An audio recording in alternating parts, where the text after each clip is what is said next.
nos últimos 2 anos eu tive que estudar muito a respeito de OEA para fazer entrevistas e eu comecei a gostar de OEA, porque OEA é seu certificado de qualidade para mostrar que você é bom de verdade. Aí eu sou toda crítica agora, porque aí eu olho uma empresa e falo assim, nossa, você não vai ter condições de ter um OEA se quisesse. Eu tô nesse ponto crítico. Olha, sommelier de OEA, já tá assim, sai? Sommelier de OEA, eu sou muito sommelier de OEA. Meu marido falou, foi a única coisa que eu tenho certeza que você aprendeu de Comex foi o contexto, né, de OEA, porque é só o que eu uso em casa. A empresa dele é OEA? Não, mas eles estavam querendo. E aí, a chefa do setor perguntou, alguém sabe alguma coisa de OEA? Eu sentei do ladinho, porque estávamos em um happy hour, e comecei a contar. Meu Deus, a profissional de marketing, eu entendo. A profissional de marketing falando de OEA. Gente, a vida é muito louca. Ela tem altos e baixos. É um lead pro Patrick e um lead pra Natália, porque a está no meu pai, inclusive. Então eu quero esse contato aí, dona Sari. Vamos conversar nós duas aqui, porque a influência... Afinal de contas, a já é, né? Que a... Olha aí, a dona Elaine. Mas eu vou dizer que do meu ponto crítico, pra OEA vai demorar um tempo. Não, mentira. Faça o CNPJ, por favor, então. Porque o Leão escuta tudo, né? A receita aqui. Tá sempre olhando, tá sempre de olho. Eu tenho que falar isso porque é podcast, né, gente? Vocês que estão nos ouvindo, a Elaine, que é da Receita Federal, tem um quadro de um leão atrás dela. Verdade. É verdade. Isso é verdade. Será que a Elaine tem meu CPF? Eu entreguei em dia, tá, Elaine? O meu CPF tá tudo bonitinho, tá? Mas esse leão aí é diferente, viu, Jonas? Esse leão aí não morde, não. Esse leão não morde, não. Goiás não morde, não. TQP. Ele só educa, né? Até um jornal assusta, né, Patrick? Ele só intimida, né, Patrick? Excelente, gente. Vamos começar. Eu vou pedir... Só um detalhe, antes, desculpa, Jonas, o teu áudio não tá vindo do microfone. Sério? Meu Deus, deixa eu ver aqui. Putz, não tá mesmo, tá vindo da webcam. Nossa! Olha a mudança de áudio. Viu como é importante investir em um microfone de qualidade pro podcast? Olha só. Muito bem, agora as pessoas que estão nos ouvindo viram como é importante um microfone de qualidade. Então, beleza. Vamos começar. Eu sou o Jonas Vieira. Eu sou o Sari Santos. Eu sou Elaine Costa. Eu sou Natália Senra Costa. Eu sou o Patrick Souza. E vamos conhecer o programa OEA.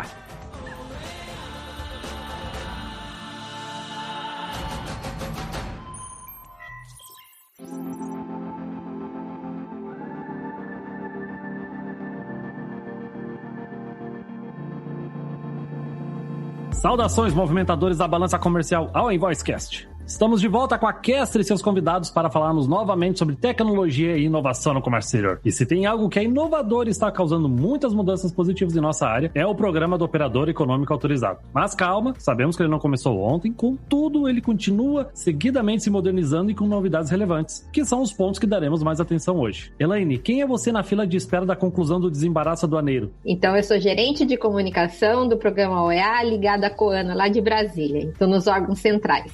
Patrick, se apresenta, por favor. Souza, né, da M2G Consultoria Sócio, e sou consultor de Trade Compliance. Natália já da casa, mas se apresenta de novo, por favor, Natália. Eu sou Natália Senra Costa, sou executiva de vendas na Kestra, entusiasta de comércio exterior, tô acompanhando o programa de OEA há muitos anos já. Então vamos começar um pouquinho do básico aí, que sempre tem gente entrando no comércio exterior, que tá meio perdido ainda sobre o que é o OEA. Então vamos começar falando o que é o programa do Operador Econômico Autorizado, a origem, qual que é o objetivo do programa, ele agrada setor público, setor privado, para quem que ele é interessante. O programa OEA é um programa que não é brasileiro, não é uma jabuticaba, ele é um programa que nasceu lá fora, na Europa, no final da década de 90 e que ganhou grande repercussão ali depois do ataque das Torres Gêmeas, onde se privilegiou as empresas que trabalhavam corretamente para ser uma parceira da aduana. Desde os anos 90? Eu não fazia ideia, sério. Exato, final de 90. Mas nos anos 2000, ali em 2001, é que ele ganhou esse conceito do EA Segurança. A partir do ataque das Torres Gêmeas, Os Estados Unidos chegaram à conclusão que a solução não era parar todas as cargas. Eles teriam que trazer essas empresas para uma parceria para que juntos pudessem detectar os riscos, principalmente de entrada ali de terrorismo, de armas, de drogas, né? Porque às vezes as drogas mantêm as facções. Então, em vez de parar o comércio, eles trouxeram as empresas para a parceria, para juntos fiscalizarem melhor as cargas. E aí, obviamente, né, no Brasil, ele veio depois, bem depois, agora em 2014, né, quando em dezembro foi lançado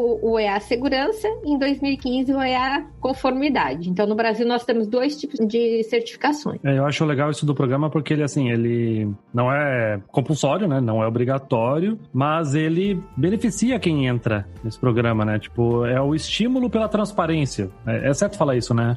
É justamente um estímulo positivo, né? Se você trabalha corretamente, se você tem processos organizados, você vai ter o benefício de prioridade das análises, menor grau de seleção, os acordos com outras aduanas, tem uma série de benefícios indiretos e diretos. Eu li, Elaine, essa semana até uma entrevista do Lars Carlson, que é uma figura super relevante no OEA, onde ele explicava que o programa ele nasceu de uma vontade de se parar de olhar, inspecionar, né, como operação individual e passa a se inspecionar um processo como um todo, garantindo que todas as operações que venham daquele processo estejam dentro de uma conformidade. E eu achei isso muito interessante, porque de fato, né, a gente mudar um pouco a ótica de querer inspecionar aquela carga em específico, porque ela entrou ali no mapa da gestão de risco, passar a validar processos que geram riscos, né? Exatamente. Essa mudança, né, de mindset, ela é muito importante. Porque, assim, obviamente vai ter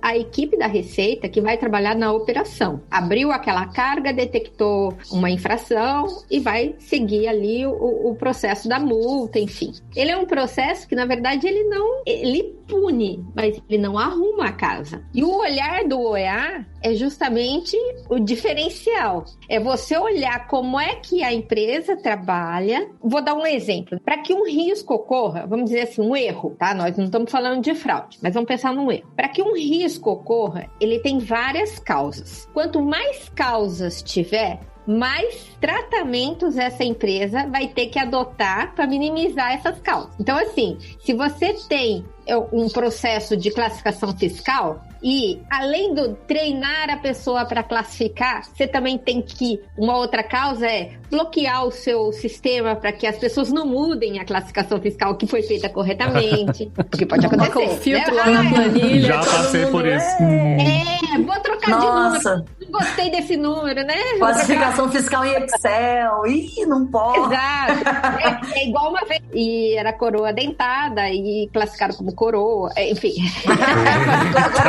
Relógio, né? Quase então, igual, né, gente? Quase igual. Quase igual. Mesma função. Mesma função. Eu tava acostumado a ver os clássicos, tipo maquinário com outras obras de aço, né? Mas essa da coroa mandou bem. Nossa, esses dias ainda a gente falou disso, né, Jonas? Qualquer coisa que você precisar, coloca lá outras obras de plástico. Obras de aço, de borracha. Vai.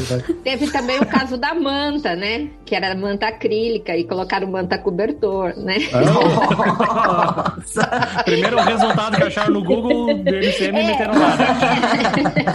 Então, na planilha do Excel veio primeiro manta cobertor, né? Imediatamente antes dessa pesquisa no Google, ele jogou no Google NCM.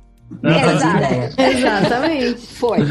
Então, assim, tudo isso é causa. Então, você vai ter que tratar a causa. E quanto maior o número de causas e menor o tratamento, maior a probabilidade do erro, maior a probabilidade do risco, entendeu? Então, assim, o OEA, o que ele vai trabalhar? Ele vai olhar o processo de trabalho da empresa e vai ver, olha, isso são causas de erros comuns. Quais são os processos que você adota para minimizar essas causas? Eu penso nisso. E isso, a empresa, quanto mais organizada, mais ela vai treinar, mais ela vai pôr sistemas com senha, para nem todo mundo ter acesso, trocar as classificações, enfim, ela vai criando salvaguardas para que todo mundo faça o seu papelzinho de uma maneira correta. Então, o OEA, ele, em vez de ser a visão da Receita, que vai lá, para a carga, multa e tchau, e ela vai continuar classificando errado, o EA ele vai trabalhar, vamos ver quais são as causas que você classifica errado. Uma matriz não conversa com a filial, a matriz pede num número, a filial pede no outro a classificação, é a mesma peça. Então, vamos arrumar os processos internos, porque você vai diminuir as causas e, consequentemente, você vai diminuir os riscos. O que é interessante que a Elaine fala, que para mim o OEA, eu sempre falo que o OEA ele não é uma certificação de comércio exterior, é uma ferramenta de governança corporativa. E a partir do momento que você mitiga esse risco, tem um caso aí de classificação fiscal bem similar que a gente pegou, uma empresa ela tinha um fluxo muito interessante de classificação fiscal, muitas pessoas envolvidas, tinha um workflow, só que ele tinha uma outra unidade que precisava fazer, que era no caso lá em Manaus, na Suframa, né, tinha Zona Franca, e ela precisava fazer uma operação e ela desconsiderava todo o fluxo de classificação fiscal, porque não tinha um flag, e aí ela botava lá, porque precisava fazer uma operação dela fiscal, ela botava um número genérico, ou seja, ela comprometeu o risco. E veja que interessante, isso não tem nada a ver com fiscalização e nem auditoria. A empresa passa a se proteger, porque se ela errar a classificação fiscal, ela vai gerar um passivo. E quando você traz o EA para a cultura de processo, você consegue identificar como você pode se proteger. Então aí só isso aí é um benefício espetacular. A gente pode comentar então que praticamente o OEA é a medicina preventiva do mercado do comércio exterior. Exato. Exatamente. Agora, eu entendi um pouquinho a respeito desse impacto no privado. Eu queria entender um pouquinho desse impacto no setor público. Como contextualiza? Então, o impacto é enorme. Porque, geralmente, né, quando você olha de fora, as pessoas falam assim, nossa, o OEA, ele é um programa para as empresas. Quem sai ganhando são as empresas, porque tem benefício de menor fiscalização. Mas não, o OEA, ele é um programa para a Receita. Hoje, a Receita, ela não consegue, com o número de servidores que ela tem, voltar a 2013, quando não tinha OEA. Porque dentro do processo de seleção, a hora homem trabalho da Receita, por mais que você tenha um gerenciamento de risco, você pode segmentar aqueles riscos que são recuperáveis para um outro momento que não seja o momento do despacho. Então, por exemplo, se tem até uma classificação fiscal diferente, se tem uma descrição diferente, isso pode ser pego num outro momento que não o momento da chegada da carga na zona primária, porto ou aeroporto. Você consegue recuperar, porque são empresas confiáveis e que você pode fazer uma ação posterior no monitoramento buscando trazer esses desvios para a linearidade. Então, essa é uma segunda parte do trabalho da Receita, que enquanto uma empresa precisaria de um monte de servidor nas unidades de ponta para abrir o container, para ver a carga, para fiscalizar, você consegue fazer com matrizes de risco, com os sistemas operacionais da Receita, de pacote. Você vê o perfil das empresas, os desvios, tem sistemas que apontam que há uma probabilidade daquela carga que passou no verde está com algum erro e você pode inverter para a empresa. Empresa, demonstre para mim que você não incorreu nesse problema que eu estou vendo que você poderia estar incorrendo. E assim, é ruim pro importador num canal vermelho? É caro e tudo mais, mas assim, a Receita Federal não quer ficar perdendo tempo também verificando o processo dando canal vermelho de novo, porque a empresa não para de errar e às vezes é o mesmo erro. Eu falo isso por experiência própria. É tipo assim, não é nem a má vontade, como a gente tá falando aqui, tipo, má fé, né? Mas é de organização. A maioria são aqueles errinhos que incidem na multa do 1%. Uhum. Eles não são nem retornáveis, eles não se pagam, entendeu? Sim, o que pesa normalmente é a armazenagem que sugera, tipo, abrir o container, é isso que é pesado, né, num canal vermelho. Acho que são vários prejuízos, mas uma coisa que eu acho que complementa um pouco do que a Elaine estava falando, é que não dá para todo mundo olhar tudo o tempo todo, né? Então, se a gente pensa nas nossas empresas, é impossível a gente olhar todos os processos que a gente trata o tempo todo. Imagina para a Receita Federal, né, de implementar uma gestão de risco para um controle de fronteira, né, no Brasil. Eu acho que é muito bem-vinda uma iniciativa que aplica inteligência e gestão de risco, consequentemente uma gestão por exceção, para conseguir identificar aquelas empresas que têm processos mais confiáveis e, consequentemente, merecem menor fiscalização. Olha, e nem faz sentido hoje a gente ter uma intervenção muito forte da Receita Federal nas cargas. Pela complexidade logística, a dinâmica que nós estamos vivendo, a gente precisa facilitar este processo, né? E o OEA, eu acho que é muito interessante que ele começa a separar o joio do trigo. Isso permite, primeiro, a empresa que tem processo seguro, que faz tudo direitinho, ela não vai ser tratada como uma empresa que é indiferente ao compliance, ou seja, ela é indiferente a tudo que nós estamos falando aqui. Então não dá para a Receita ficar intervindo nas cargas de forma não inteligente, vamos dizer assim, né? E o OEA e o gerenciamento de risco... Enxugando gelo. Exatamente. Mas se vê que hoje, né, o gerenciamento de risco da Receita está cada vez mais acurado. Sim. Você vê os não OEAs, fechei hoje praticamente os números até o meio do ano, né? Até 30/6. 4,66% de todas as cargas na importação só dos não OEAs foram paradas. Ou seja, a Receita tem que se garantir muito, é menos de 5% das cargas que são paradas. Então ela precisa se garantir muito nesse gerenciamento de risco para só parar aquela carga que realmente tem problema. E problema sério, porque tem 95% que não são paradas. E esse 95% tem de tudo. Então, para que você seja seletivo ao ponto de escolher, porque o número de servidores é limitado, e você parar, geralmente, aquele realmente que tem problema, né? Você vai ter que fazer essa segmentação. Alguns você não vai parar, que é o do OEA, mas você vai tentar recuperar esse risco posteriormente com outras ferramentas. A ferramenta usada não é o parar no porto. A gente está falando aqui muito na perspectiva de importador, mas o programa OEA não se limita a importadores, né? Então, vamos conversar aí quem que pode ser certificado, é acessível para pequenas e médias empresas, vamos dar uma pincelada como é que funciona para conseguir essa certificação. O foco do OEA é a segurança da cadeia logística, né? E a cadeia logística ela não é composta só pelo importador e exportador. Então, nós temos o agente de carga, que pode ser o transportador, recintos alfandegados, né? Redex. Esses atores, né, eles podem ser certificados. Por quê? Porque o risco, às vezes, não está nem no importador ou no exportador. Lógico que tem. Veja, quando uma carga sai de um exportador para chegar no importador, por quantas mãos ela passa? E aí o importador ele fica preocupado com o patrimônio.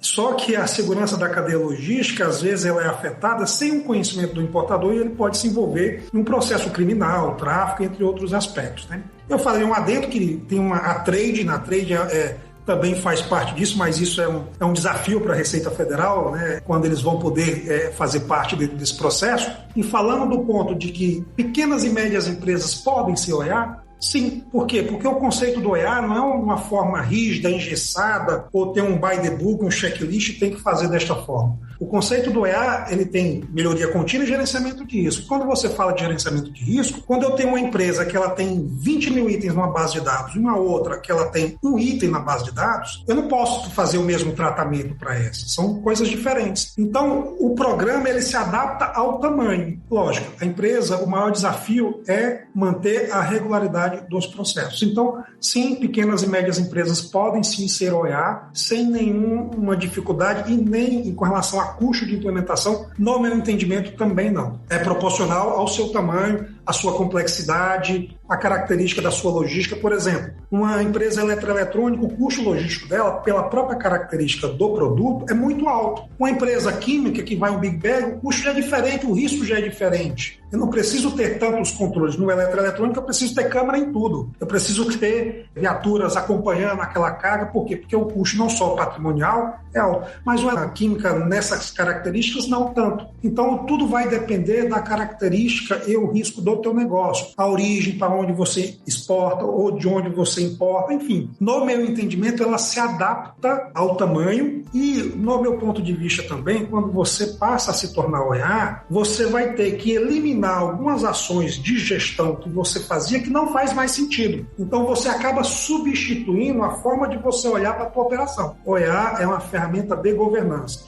É a forma como você olha para a tua operação. Então, você mudou a forma, consequentemente você vai eliminar algumas coisas que não fazem mais sentido manter em operação, em atividade. É bem interessante esse conceito, né, que o Patrick trouxe, que é justamente no Brasil, né, no português, a gente fala tudo segurança, né, mas quando a gente vai para o inglês, um é safe e o outro é security. E é justamente assim, essa diferença, que assim, o OEA, ele não está preocupado com a security, com o arrobo dessa carga. Ele está preocupado com o safe, né, quanto essa carga, ela está livre, né, de intrusões nela. É um conceito que é diferente, né, e que o risco, ele sempre vai depender de quem está olhando. É interessante, né, por exemplo, para a Receita, o risco, esse fluxo, né, essa carga que está indo para exportação, ela vira carregar drogas no seu interior. O conteúdo ser trocado, conteúdo lícito de uma carga, ser trocado ou por um conteúdo falsificado, que não é o que está nos documentos, ou por drogas, por armas, enfim. Agora, vamos supor para a ANAC, né, que ela está fazendo um trabalho junto com a gente de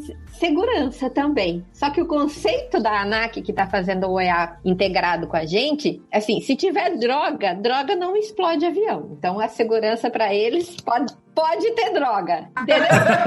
Agora, para a segurança da ANAC, talvez um vidro de acetona com celular exploda um avião. E para a Receita não é risco. Porque os riscos são diferentes. Ou aquela marca de celular que eu não vou falar o nome, que vai que patrocina a gente no futuro, né? Que tava aquela explodindo, que esquenta, né? Vai saber, né? Então. É interessante que a Elaine está falando. Eu tive a oportunidade de participar de uma visita do projeto piloto do Ministério da Defesa, o Exército, um cliente nosso. E a Receita não está preocupada com o roubo, mas o Exército está preocupado com o roubo, porque se eu tenho um explosivo ou alguma coisa, eu posso comprometer a segurança nacional. Olha que as coisas vão se complementando e que interessante, né? Eu atuei um pouquinho na área química e eu lembro que a gente importava certos químicos que eram utilizados, por exemplo, para alimentação e tinha que passar pelo Exército porque misturando certinho era Breaking Bad, virava explosivo. Exato. Era um negócio louco ali. E para Receita, não é nada. É, uma coisa que muitas pessoas, inclusive, tinham na cabeça é que tinha uma lista da Receita. Isso aqui, vou cumprir o checklist e pronto, acabou, meu OEA tá feito. Mas entendendo esse contexto, onde existem necessidades diferentes, de pontos de vista diferentes, não tem como ter uma lista. E tá na hora de tirar da cabeça essa ideia de que tem uma listinha para poder ser OEA. Exato. Vamos supor o seguinte, né? A gente pega uma empresa, sei lá, enorme, 16 mil funcionários. Controle de acesso pode ser por uma planilha de Excel.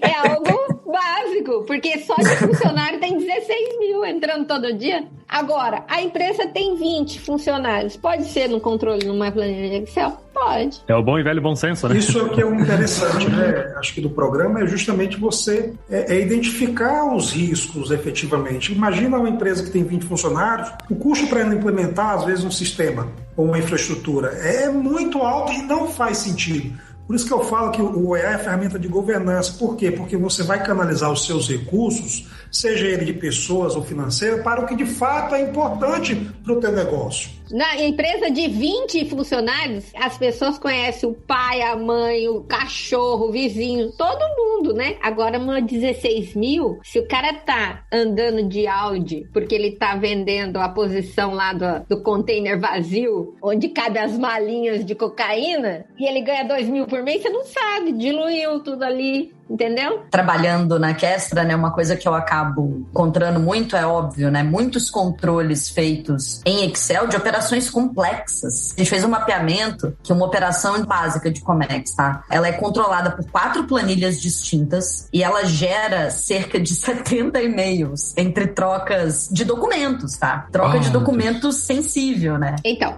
só que planilha é que nem filho, né? Só quem tem que sabe como lidar com ele. Aí manda embora o cara que é pai da planilha. Acabou, né? Explode um silo em Santos. Acabou o negócio, né? Veja. Acabou o negócio. Não tem nada a ver com a negócio, conformidade aduaneira, não. Acabou o negócio. É por isso que eu queria pegar o gancho do que o Patrick falou sobre o OEA ser uma ferramenta de governança. Porque é muito uma mudança cultural, né? né? Às vezes, quando a gente vai falar de utilizar um software, né, as pessoas pensam, puxa, mas aí agora vai dar trabalho, mas agora é um problema. Gente, mas é uma ferramenta de governança, né? Tem que fazer manual, tem que estar escritas as regras, o cara não pode ir embora e depois ninguém saber como que faz aquilo. Sim. Playbook tá aí, serve pra isso. Procedimentos. Gente, né, gente? Eu queria aproveitar já que a gente entrou na parte da treta. Ia perguntar pra vocês como funciona a manutenção do programa depois que é certificado. Porque não é assim, né? Peguei o diplominha aqui, vou pôr OEA na assinatura de e-mail, tô formado em OEA, né? Tipo... Vou pôr na parede. Vou pôr na parede, vou aqui postar nas redes sociais, sou bichão agora. Não. É interessante, né, que assim, empresas certificadas, né, aí caiu lá no Ministério das Relações Exteriores, veio pra Receita, né, e falou assim, olha, empresas certificadas OEAs estão infringindo o embargo comercial que tem Brasil e Coreia do Norte. Aí falou assim, meu Deus, o que estão vendendo ou comprando do Kim Jong-un, né? Socorro, gente. Aí, poxa, o coração começou a se bater, né? O negócio, ai meu Deus, vamos ver quem que é. E um monte de empresa boa, né? Aí a gente assim, meu Deus do céu, o que tá acontecendo, né? Aí entramos em contato, né? Porque isso faz a parte, né? Poxa, tá burlando, né? O embargo e tal, entra em contato e tal. E aí, é uma coisa bem interessante, que grande parte das justificativas, e foi uma justificativa meio comum, é que Coreia do Norte, no abecedário, vem antes. E eles estavam transacionando com a Coreia do Sul. Só que a Coreia do Norte vem antes. Coreia Tab. Daquele tab esperto. Ele põe um Ctrl+F... Coreia, a primeira que aparecia era do Norte, porque ela vem antes no abecedário, se a Coreia, né? do Norte tivesse tudo que estivesse importando, eles iam estar meio que é outra situação. Aí eles retificaram tudo e, na verdade, não estavam infringindo os embargos, né? É erro, né, gente? Mas não pode ter erro, né? Tem que chegar para esse... Vamos comprar uma telinha maior para conseguir ver a janela inteira, né? Presta atenção, tem poucos países com embargo, né? E não é do Kim Jong-un, né? E eu já fiz bastante despacho de importação e eu tô ligado como é que a galera faz. Tu tem que registrar essa daí até a hora tal, senão não parametriza no dia. Irmão, nós estamos ali, tab letra C. Primeiro país com letra C, CO, né? Coloca ali, CO, puxou Coreia. Coreia. Registrei a tempo, beleza. Importou ali 50 containers da Coreia do Norte, né, cara?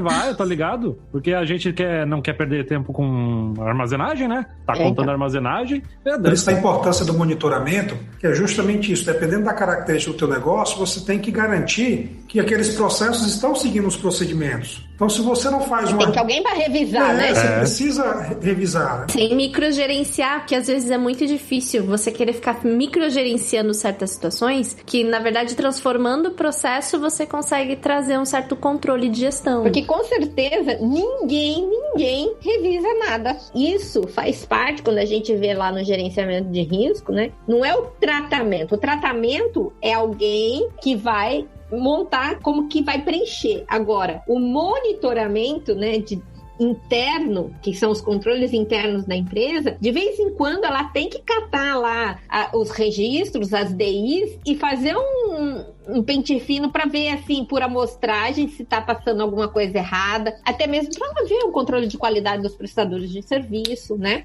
Oi, Elaine, até aproveitando esse exemplo, o programa OEA mesmo que entra em contato aí com esse importador e informa o erro, como é que funciona? A gente está normatizando internamente, né? Porque, assim, tem algumas equipes da Receita que elas trabalham com isso, com as reuniões de conformidade, que elas informam esses problemas para a empresa retificar. Isso acontece, por exemplo, em grandes contribuintes, e se eles não retificarem, aí isso é encaminhado para auto de infração. E a Receita entra em contato de forma de parceria, de orientação. Houve isso, ela identificou de fato, a empresa demonstrou aquela não conformidade, ela foi pontual e dá a oportunidade dela retificar. Então é diferente o relacionamento. É algo que, primeiro, é inusitado no Brasil ter esse tipo de relacionamento. Não dá para viver mais sem esse tipo de relacionamento, né? Porque é uma parceria, é um ganha-ganha, né? A iniciativa privada tem os interesses delas, né?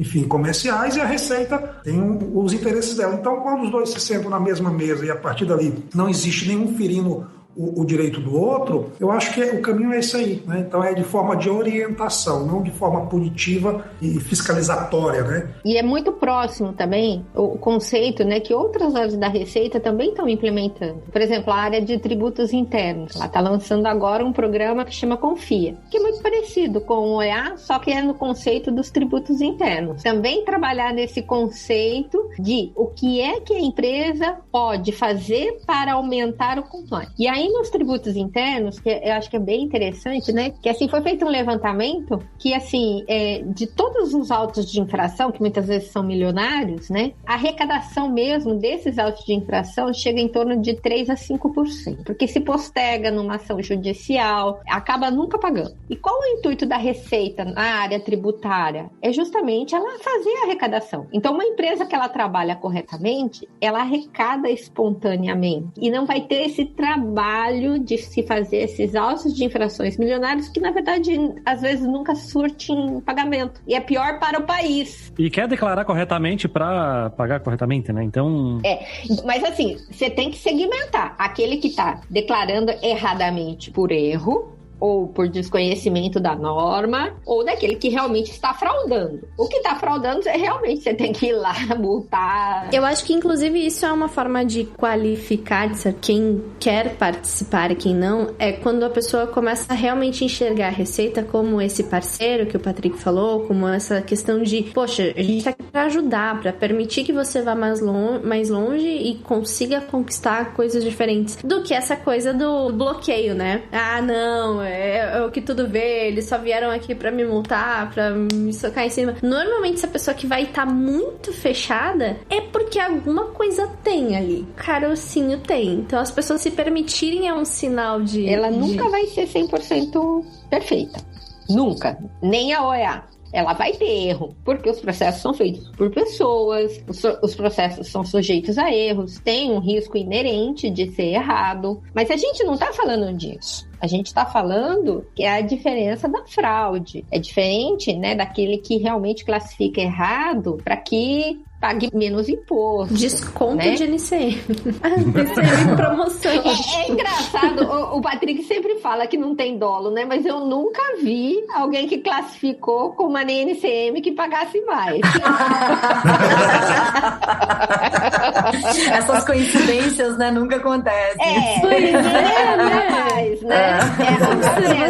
Eu vi naquela mesma reportagem que eu tava comentando mais cedo, né? Era uma reportagem sobre o OEA, e aí eles traçavam um paralelo com os programas de single window internacionais e falavam assim: o programa de single window, ele vem para melhorar a comunicação de múltiplos sistemas em governos. E o programa de OEA, ele vem para melhorar a comunicação entre governos e setor privado. E eu achei isso muito real, assim, dentro da proposta do programa. Especialmente com o exemplo que a Receita, ao identificar uma não conformidade, ela antes te comunica, entende como você vai sanar aquela não conformidade e busca, de fato, te ajudar a corrigir aquele problema, né? E não cair naquela lógica 100% punitivista.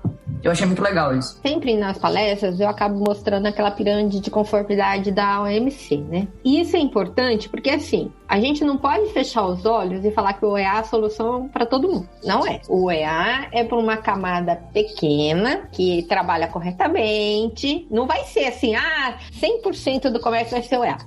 Não vai. É para aquela empresa que já tem os seus processos maduros, ela é organizada, ela trabalha corretamente, ela quer pagar os tributos, ela quer trabalhar. É diferente daquela que quer ser porque ela tem um selo, quer ganhar o selinho do OEA, porque, né? E nesse sentido, tem até casos interessantes que vira e mexe, cai lá no nosso e-mail, de empresas, principalmente prestadores de serviço, que atrelam, chega nessa cara de pau, atrelam ao assinatura do e-mail, que eles são OEA, mas eles não são. É porque é bonito colocar ali, fica colorido. Mas fica tão feio, né, a gente saber. Atenção, né, porque às vezes as empresas mais organizadas, elas estão pedindo para os parceiros para que eles sejam OEA, porque obviamente ela diminui o risco dela, né? Eu sou uma empresa, estou contratando um transportador, em vez de eu fazer tudo aqueles requisitos para o meu transportador cumprir, se eu já contrato um que já é OEA, já sei que ele está cumprindo, entendeu? entendeu? Aí ela põe lá no bid dela assim, ó, eu só contrato transportador ou agente de carga que seja o EA. Aí os caras vêm e falam, eu sou. Google Imagens, OEA, coloca na assinatura. Galerinha do marketing aí, sua colaboração com o OEA é muito importante. Por favor, não ponha o logo se você não é OEA. Recuse-se! Ela já infringe um dos conceitos de ser OEA, né? Exatamente. Já fica na não é cara, nem vai né? ser, Que ela porque se continuar assim, tá longe. Não, e aproveitando esse tema, utilidade pública, como é que uma pessoa pode consultar facilmente se é ou não OEA? No site nosso, lá, né, a página do EA tá no gov.br, né, que é o novo portal de serviços, né, do Brasil aqui, né, de todos os serviços públicos. E lá na página principal do EA, conheça quem já é OEA. Ali tem 3 listas, por ordem alfabética e por modalidade, né? Então, se você quiser ver quem são os transportadores que são, você vai lá e se encontra o bloquinho, né, de quem é. Não estando lá, filho. Nós aqui do InvoiceCast, como criadores do caos e da boa vontade, a gente vai colocar o link, inclusive, na descrição do e-mail, porque aí você pesquisa, tá chegando ali naquela assinatura de e-mail, dá uma olhadinha. A gente gosta de criar o caos e vai trazer essa facilidade. Esse é o caos do bem. A gente quer transparência e honestidade. Exato. E assim, né, como a gente sempre diz lá na receita, né? Em Deus eu confio, nos outros eu peço evidência, né? Então, peça pra eles enviarem ali, né? Porque se eles realmente forem OEA, eles conseguem entrar no sistema OEA que tá lá no portal único, a própria empresa, tá? E ela imprime na hora, sai com data e hora da impressão do certificado pra dizer que ele tá ativo. Não adianta pagar do Google, viu, pessoal? Que maravilha! Muito bom. Entendeu? Auditoria de assinatura de OEA. Exato. Gostei. Então, seja como a gente. Confie só em Deus e no resto peça evidência. E lá tem uma diferença de você ter a certificação, de você ter o OEA e ser OEA, né? Coisas distintas, né? Exato. Profundo isso, Patrick. Eu não sei, por favor, me explique. Porque ser OEA implica em você ter a mentalidade de gerenciamento de risco, a mentalidade de proatividade. Quando você quer só ter a certificação, você até consegue, mas depois você não consegue ser, porque exige uma mudança de mentalidade e uma continuidade. O OEA não é só você tirou a certificação e acabou, a receita vai para o lado dela e você vai ter aquele certificado para sempre. A parte mais fácil foi obter a certificação. Mais difícil é manter. Então, ser é diferente, é mentalidade, né? É mais ou menos assim, aquele cara que quer ser engenheiro. Aí, o que ele quer ser OEA, ele vai fazer a faculdade, ele vai saber exercer a profissão de engenheiro. Vai comprar o diploma, né? Compra o diploma. Ok, põe na parede, mas aí vai fazer o dia a dia, não sabe fazer nada. Para que ele for levantar um prédio, ele cai, né? No outro dia, né? Exatamente. Vou contar uma história também muito interessante da parceria OEA, certificado com a Receita. Um dia, um agente de carga ligou pra gente, ele tinha acabado de ser certificado. Aí ligou pra gente e falou assim, gente, tô achando muito estranho, né? Tava fresquinho na cabeça, né? Graças a Deus, né? Assim, serviu de alguma coisa, né? Aí ele falou assim, então, tô achando muito estranho, porque a pessoa tá querendo exportar umas caixas fortes, lacrada, fechadona, e assim, tá querendo pagar tudo em dinheiro. Eita! Ele nunca foi cliente da gente e tá querendo mandar, sei lá pra onde. Era um lugar esquisito lá, né? Tô achando muito estranho, o cara não tem nota do que tá levando. Tá tudo muito estranho. É o OEA reverso, né? Aí o agente de carga falou pra gente. A gente falou assim, não, tudo bem, o alerta, a gente vai comunicar lá a equipe de repressão lá do porto. Aí abriram as caixas fortes, tava cheio de dinheiro venezuelano, porque era de uma gangue que tava levando dinheiro venezuelano. Aí eles usavam toda uma química para tirar a impressão do dinheiro venezuelano e no papel moeda eles faziam dólar falso. Era uma quadrilha já conhecida tal, e que ele estava utilizando, e a gente pegou essa parte por uma denúncia de um agente de carga OEA, porque a transação estava muito estranha, né? estava sendo paga em dinheiro, não tinha nota, levantou suspeitas, sabe? Da origem, da mercadoria, enfim. Pegaram um dinheiro que não tem valor para imprimir em cima de um muito valioso. E a importância de estudar e estar atento a essas capacitações de OEA, que é uma alimentação constante, porque se ele não tivesse ouvido isso em algum momento, não tivesse lembrado, não ia estar quente, ele não ia pegar o pulo do gato. O OEA não tem um ponto final. E isso é até um projeto nosso, né, agora que eu assumi essa gerência de comunicação, a gente está fazendo alguns treinamentos, algumas coisas para tentar subsidiar as empresas, que nem a gente fez um treinamento agora no dia 1º de junho, foi justamente dos alertas, das fragilidades que podem ocorrer no transporte da carga, do que ficar atento, e à medida do possível, a gente sempre fazer esses materiais para que ele seja divulgado mesmo para o operacional da empresa, porque eu acho que é muito válido esse tipo de disseminação do conhecimento das fragilidades, que às vezes a empresa é ótima, ela tem câmera no pátio, ela estufa o container no pátio perfeitamente, mas aí ela contrata o Zé das Couve para levar o container dela pra Santa. E aí o cara para nos lugares, é cooptado pela quadrilha. Aí perdeu todo, né, o processo que ela fez. A gestão dos parceiros é muito importante, né? Quando você tem uma boa gestão de parceiros comerciais, ele não vai comprometer o teu negócio. E às vezes as pessoas falam, o EA me trouxe agora que eu tenho que me preocupar com o tráfico de droga. Não. Você tem que se preocupar com o tráfico de droga desde o momento que você fez a sua primeira DI, ou sua primeira exportação. Vamos falar de exportação, que é o foco da modalidade de segurança. Você vai se preocupar, porque se você pegar o Zé da Couve aí que foi contratado, e ele parou, ele contaminou a tua carga, você não estava sabendo, aí é uma técnica chamada rip-on-rip-off, né, que é bem conhecida, e aí você é envolvido no processo criminal, sem estar envolvido, sem ter o dolo, vamos dizer assim. Então, se você comprometeu o teu negócio, por quê? Porque você não gerenciou um parceiro, ou não contratou um parceiro adequado. Então, este parceiro comprometeu o teu negócio. Não tem nada a ver com a certificação. A consequência para quem é OEA é perder a certificação ou ter alguma advertência, aí tem outros trâmites. Esquece o OEA. Você exporta, contratou o Zé das Couve, ele contaminou tua carga, foi pego, você vai responder criminalmente. Não tem nada a ver com o OEA. Não mudou nada. Não mudou nada. Então, o risco, ele já existe. O OEA, ele só traz para a consciência o risco que você desconhece. Não, agora eu sei do risco que é envolver, então eu vou me preocupar melhor, contratar um transportador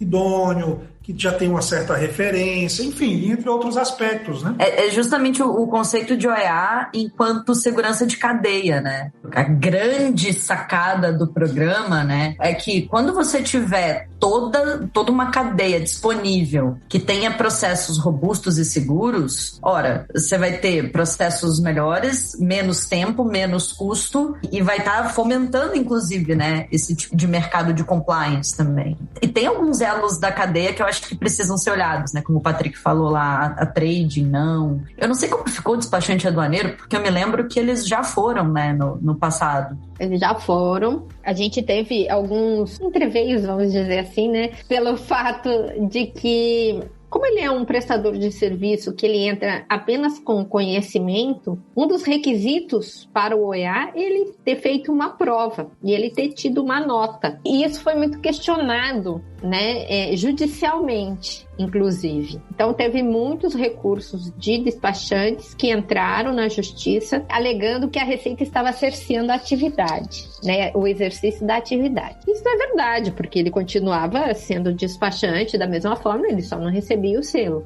né, do OEA. Só que alguns juízes, né, a gente teve 2 ou 3 casos que eles decidiram por, instaram a Receita, certifica-se. E aí perde o conceito, né, de você realmente ter esse grau de diferenciação do que está cumprindo e do que não está cumprindo. E como 3 ganharam, aí veio uma enxurrada, né? Aí, veio milhares de ações nesse sentido. A jurisprudência, né, da coisa, né? Ou a gente trabalha ou a gente vai ficar no fórum o dia inteiro, né? A verdade é essa. Sem falar que isso prejudica os acordos de reconhecimento mútuo, né? Prejudica tudo. Como é que eu vou criar um acordo de reconhecimento mútuo com o Brasil se ele lá dá a certificado para... Não, e abrir uma fragilidade que daqui a pouco você indeferia uma certificação de um transportador, ele também ia entrar ele ia questionar tudo. Um conceito muito interessante, e às vezes essa segmentação que existe na empresa, né, que o cara lá da logística, ele só olha o custo do transporte, o cara, né, do marketing vai olhar. Quando você fala no OEA, quando a empresa ela é menos inspecionada, ela fica menos tempo porque ela tem prioridade quando ela for selecionada, então ela tem uma redução de custos num amplo senso. E às vezes, se for na ponta do lápis, o cara da logística pode ser que ele não contrate o transportador mais barato, mas no frigir dos ovos, a empresa vai poder reduzir estoques, porque se ela não tem tantos trâmites demorados, ela pode reduzir 1 ou 2 dias de estoque, porque ela tem certeza que a carga dela chega, não vai ficar parada. Vamos pensar numa empresa grande, 3.000 part numbers, 4.000 part numbers. O que é isso de estoque? Será que vale a pena fazer R$1.000 de diferença do transportador, R$500 de diferença do transporte? Então, assim, é esse conceito do que se ganha a mais do que se perde, que eu acho que essa visão mais de cima é que eu acho que é importante. E isso é pro gestor. Por isso que fala que o OEA, embora grande parte dos pontos de contato seja o gerente de comércio exterior, mas quem tem que comprar a ideia é o board da empresa, é o diretor, muitas vezes envolvendo o financeiro, porque ele vai ter que ter uma visão mais macro. Porque se ele olhar só o micro, ele vai olhar que o transporte vai ser mais caro, entendeu? Foi experiência própria e também de outros colegas da área, assim, eu cuidava da importação, mas na hora de tirar a carga do porto até onde a gente trabalhava, era um outro setor que decidia quem ia fazer o transporte. Então, e aí, ó, já tá gerando risco. Tipo assim, eu tô preocupado com a credibilidade e segurança da carga, mas se o cara que vai cuidar dessa logística não estiver preocupado... Exato. Margem se a meta dele é de reduzir R$100 o custo, né? Aí... Então, mas tudo bem, a meta sempre vai ser, mas assim, ele tem que estar incutido que assim, algumas coisas ele vai ter que flexibilizar. Às vezes o transporte interno pode ser mais barato, mas o transporte que vai levar para um aeroporto, esse ele tem que tomar mais cuidado, né? Então assim, são meandros, né? Que ele vai ter que jogar com isso. E se ele é de logística, é também do departamento dele estoque, compras, vai estar tudo envolvido, né? E eu acho que é por isso que o OEA ele foge muito dessa coisa que a Sari tinha comentado antes, né? De ser um checklist que você preenche e é habilitado, né? Eu acho que consultorias como a que o Patrick presta, assim, são essenciais para a gente conseguir a aderência real, né, ao programa e ser OEA, né? Não só se preocupar com o teu certificado e poder botar lá logo no e-mail, mas promover, né, melhorias de compliance, olhar para a sua empresa como um todo e entender que sempre tem processos que podem ser melhorados. Então, tem alguns benefícios que são conhecidos já, que são tipo despacho sob águas, que agora vai ter ou não sei se já está em vigor sobre também o frete aéreo. Tem também a prioridade no processamento do despacho aduaneiro e regimes aduaneiros. Tem mais coisa além disso que já é conhecido da turma? Tem, assim, 3 segmentações. Tem os benefícios de caráter geral, que aí estão relacionados à publicidade da marca, ter esse ponto focal, que eu acho que é grande importância, né? Assuntos, tá lá na IN, assuntos aduaneiros, então ele pode tirar as dúvidas. Eu acho tem uma linha direta, né?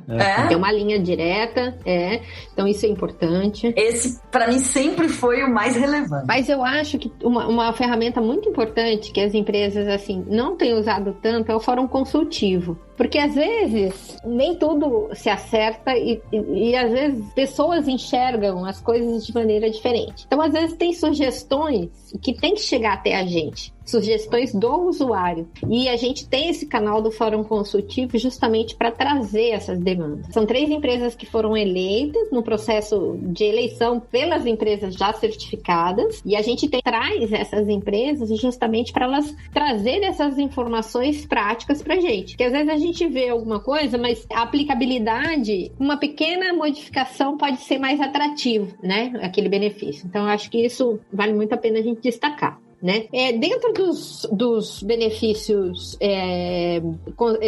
gerais, também tem os benefícios concedidos pelas outras aduanas, que é justamente esses acordos de reconhecimento mútuo. Por falar nisso, agora, nesses últimos meses, a gente assinou 2. Né? Um com o México e um com a Colômbia. Então, o que são esses acordos? Né? Tem um procedimento que é feito entre as aduanas, que elas comparam esses 2 programas, um programa colombiano, vou dar um exemplo, né? O programa colombiano com o programa brasileiro, para ver se eles têm pontos não divergentes, eles não precisam ser iguais, mas eles não podem ser divergentes. E aí tem uma parte de validações conjuntas, porque tem que ver na prática como a equipe boliviana faz, colombiana faz, na prática como a brasileira faz, para ver se está aceitável para os 2 países. Estando aceitável, se assina um acordo. E quando se assina esse acordo, esse acho que é o grande desafio. O acordo é político entre as 2 aduanas, que elas assinam e elas acordam de conceder o benefício. Mas tem a parte prática, que é essa comunicação que tem que ocorrer entre as 2 aduanas, elas têm que ir para o gerenciamento de risco dessas aduanas, para que o gerenciamento de risco reconheça a empresa do outro país como certificada e conceda benefícios dela aqui no Brasil também e vice-versa lá na Colômbia. Então, assim, tipo, teve uma inundação lá na Colômbia, tem que liberar as cargas, libera a dos OEAs da Colômbia e dos OEAs do Brasil. Menor grau de seleção das empresas certificadas no Brasil, lá na Colômbia, e das colombianas aqui no Brasil. E a Receita está sendo pioneira nessa troca de informações pela utilização do blockchain. Olha só, né? Olha a tecnologia melhorando a vida das pessoas. Que é o B-Connect, que é um sistema que ele utiliza a tecnologia blockchain, que é justamente de você comunicar, porque a gente certifica, exclui empresa, vai e volta, né? Então, assim, para você ter essa base de dados sempre acurada, você coloca ele na nuvem, no blockchain. E a Colômbia faz o mesmo. E aí, os países vão lá e buscam essas informações via o gerenciamento de risco para conseguir reconhecer just in time nas aduanas. É isso que é lindo do blockchain, né, cara? A própria cadeia já se certifica de qualquer atualização, né? Exato. E a gente fez até a apresentação de como é que... Porque tá num processo ainda, né? Então, assim, quando entrar do INPE, vai ter um campo específico para você pôr o TIN, o Trading Identification Number, que é o número... Geralmente, são o código de duas letras do país, no caso do Brasil é BR, e o CNPJ sem ponto e sem vírgula. O TIN de uma empresa brasileira é BR e o CNPJ sem ponto e sem vírgula. Ai, que lindo, não precisa outro número, adorei. Não, e da Colômbia vai ser CO... O equivalente deles, de CNPJ, entendeu? Que é o que a aduana usa, de lá. Então... A hora que tiver a do INPE, vai ter um campo específico para pôr esse número, que vai facilitar muito mais o reconhecimento. Mas enquanto não está pronto, a gente mostrou onde colocar, que é nas informações complementares, e utilizar um nome conforme está escrito lá no site da Colômbia, porque a gente vai buscar por enquanto, quando é DI ainda, a gente vai buscar por 2 parâmetros, tanto pelo nome e as variações, né, porque um ponto diferente no nome muda o nome, né, então tentar escrever o mais corretamente possível o nome e o TIN nas informações complementares. Depois, para captar e recolher novamente essas informações para atualizar lá, vai ser muito fácil, porque vai estar ali muito simples de vai ser encontrar. muito fácil e isso é o futuro. Porque lá na frente, o blockchain vai ser utilizado no despacho como um todo. Ele vai trazer toda a informação da cadeia logística inteira. Enfim, vai ser bem legal.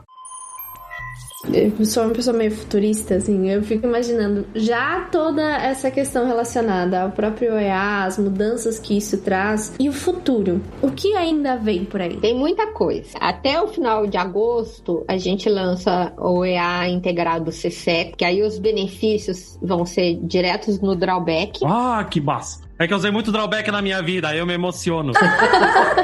Não, então, olha, eu vou te contar só pra você, então. Porque assim, se você utilizava drawback, você sabe que você tinha que fazer o pedido do ato concessório. Né? O pleito.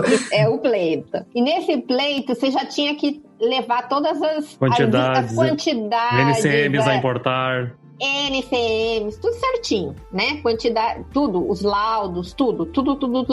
E ele só batia um carimbo e falava assim, ok, concedo para esse tanto. Pro OEA, assim, claro, eu não sou da CSEX, então eu vou falar de uma forma bem genérica. Fica né? o convite para a CSEX para vir aqui também conversar. Pro OEA integrado CSEX, eles vão criar uma concessão de um drawback genérico. Guarda-chuva, né? É o guarda-chuva. Então a empresa pede, ela não fala a quantidade, então faz o laudo, não especifica as NCMs e eles dão o ato concessório. Ela vai fazer isso depois, no fechamento do ato concessório. Que aí ela levanta, ela fala assim, eu usei tantos parafusos, tantos... Eu entendi.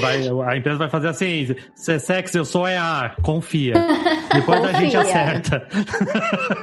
Porque aí ele vai ter uma liberdade de trazer em aberto, né? Porque vai que esse tipo de drawback, na verdade, ele era concedido, por exemplo, para fazer uma plataforma petrolífera ou um navio. Você não tem noção do quanto de coisa vai utilizar ali dentro, entendeu? Exatamente, Elaine. Eu trabalhei na indústria naval e tipo, construir embarcações e durante a construção da embarcação podia acontecer, tipo assim, alguma alteração de contrato e aí o cliente que estava comprando a embarcação falou assim, não, eu preciso agora que deu um problema, digamos, com Petrobras ou alguma outra gigante, falou assim, agora eu preciso do sistema tal. Então eu preciso colocar essa nova NCM na embarcação. Ao longo da obra, a gente já conversava com o CSEX assim, aconteceu isso aqui, aprova, por favor. Então, mas provavelmente vocês já tinham o genérico. Sim. Mas quem não tem o genérico, tem que trazer assim com um laudo, por exemplo, eu vou fazer tal produto.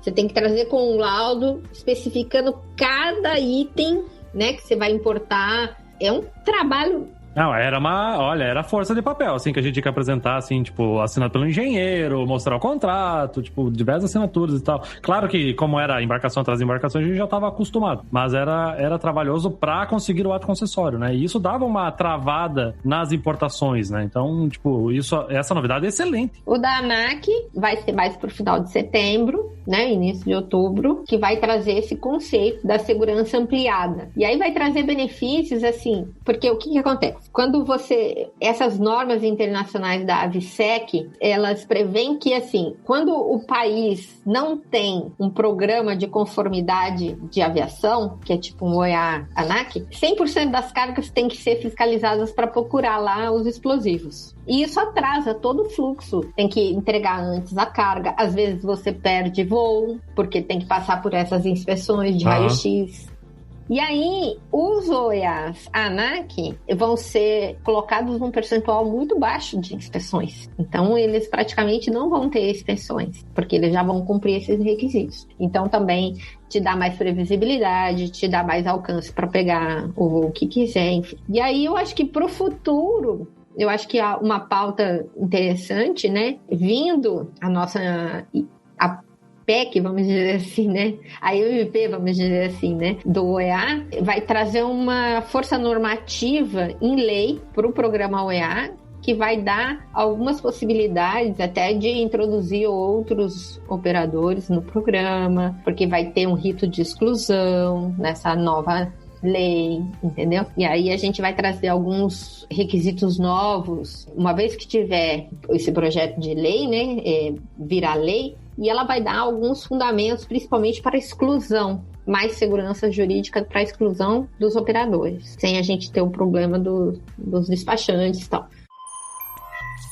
É isso aí, pessoal. A Kestra e o InvoiceCast vão conversar mensalmente sobre inovação, tecnologia e comércio exterior e vai ser sempre um bate-papo tão legal quanto foi esse. Eu falei lá no início, eu sou fã desse tema OEA e ainda tem muita coisa pra falar. O mais importante é saber que não dá pra ficar parado, não dá pra achar que OEA é certificado e nem que vai ter uma listinha de afazeres pra você cumprir requisitos básicos. Não, você tem que ser e não ter, como o Patrick nos trouxe hoje. Participe também nas nossas conversas, nas nossas redes sociais. Então, pessoal, o Telegram tá aí pra gente contar histórias, pra conversar, pra contar aquela história sofrida como essas que a gente ouviu aí, de bang bang, foto de bom dia, tá tudo autorizado. O importante é você estar lá junto conosco. Pessoal, muito obrigada. Trabalhos encerrados e até a próxima. Tchau, tchau. Tchau, tchau. Tchau. Tchau.